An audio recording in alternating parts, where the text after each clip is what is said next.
సభాయ నమః అంటూ సభాసరస్సుకు నమస్కరిస్తూ పెద్దలు తెలుగుదేశం పార్టీ జాతీయ అధ్యక్షులైనటువంటి చంద్రబాబు నాయుడు గారికి, జనసేన సైన్యాధ్యక్షులైనటువంటి సోదరులు పవన్ కళ్యాణ్ గారికి, నా సహచరులు తెలుగుదేశం పార్టీ రాష్ట్ర అధ్యక్షులైనటువంటి పల్లా శ్రీనివాస్ గారికి, మరియు వేదిక ముందున్నటువంటి సహచర పార్లమెంట్ సభ్యులకి, శాసనసభ్యులకి ప్రతి ఒక్కరికి ముందుగా పేరు పేరున నా నమస్కారాలు నేను తెలియజేస్తున్నాను. ఎన్డీఏ కూటమి అధికారంలోకి వచ్చి 100 రోజులు.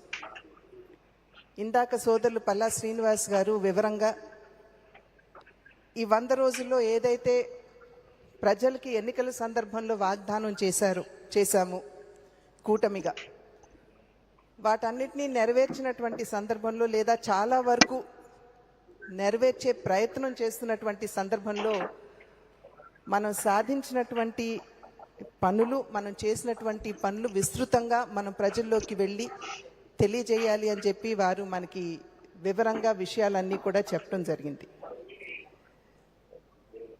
అద్భుతమైనటువంటి విజయాన్ని ప్రజలు మనకు అందించారు. 93% స్ట్రైక్ రేటు, 57% ఓటు శాతం. ఇది నిజంగా ప్రజలు మనని అనూహ్యంగా ఆశీర్వదించాలి అని చెప్పి గుర్తించవలసినటువంటి అవసరం చాలా ఉంది. ఈ ఫలితం ఏదైతే మనం ఈ ఎన్నికల్లో చూసామో, ఇది కేవలం జయాపజయాలతో ముడిపడినటువంటి అంశం కాదు. ఇది ప్రజల యొక్క ఆకాంక్ష, అపేక్షలు. ఈ యొక్క విజయంలో మిళితమై ఉన్నటువంటి విషయాన్ని ముందు మనమందరం కూడా గమనించవలసినటువంటి అవసరం ఉన్నది అని చెప్పి నేను గట్టిగా విశ్వసిస్తున్నటువంటి మాట. గడిచిన 5 సంవత్సరాల కాలం ప్రజలు, అదేవిధంగా ఆంధ్ర రాష్ట్రం ఏదైతే ఇబ్బందులు ఎదుర్కొందో, ఇక్కడ ప్రజలు ఎదుర్కొన్నారు.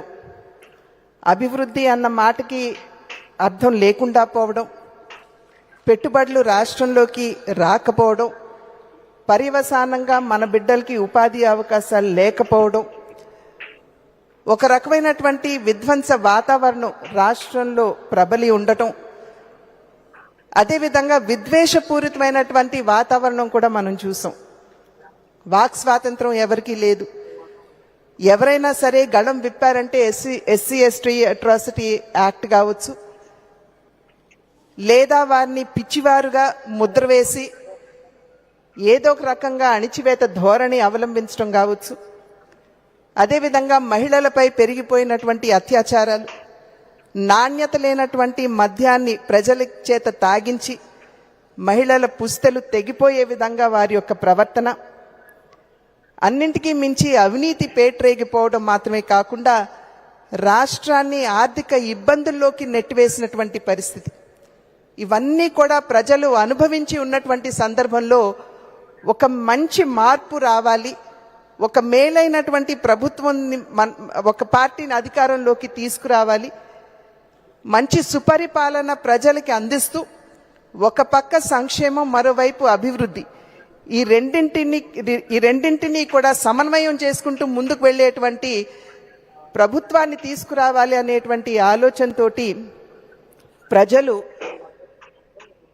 ఈ ఎన్డీఏ కూటమిని ఆశీర్వదించినటువంటి విషయం మనందరికీ తెలుసు.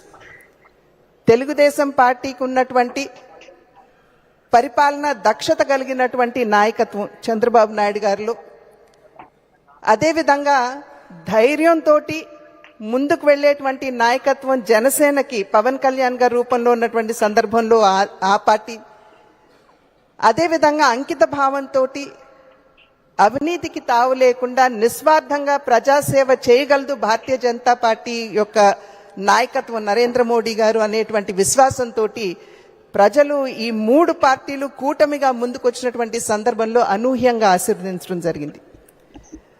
కనుక ఇవాళ మన యొక్క బాధ్యత ఏదైతే ఇంతకు ముందు గత ప్రభుత్వం ఉన్నదో, రాష్ట్రాన్ని ఇబ్బంది పెట్టినటువంటి తీరు, ప్రజల్ని ఇబ్బంది పెట్టినటువంటి తీరు ఒక ప్రజలకి గుర్తు చేస్తూనే రెండవ పక్కన మనం ప్రజలకి ఏం చేస్తున్నాము అనేటువంటి విషయాన్ని సమర్థవంతంగా మనం తీసుకువెళ్ళినప్పుడే ప్రజలు మనని ఆశీర్వదిస్తారు అని చెప్పి మనం గమనించవలసినటువంటి విషయంగా భావిస్తున్నాను. ఈ 100 రోజుల కాలంలో మనం చూసాం,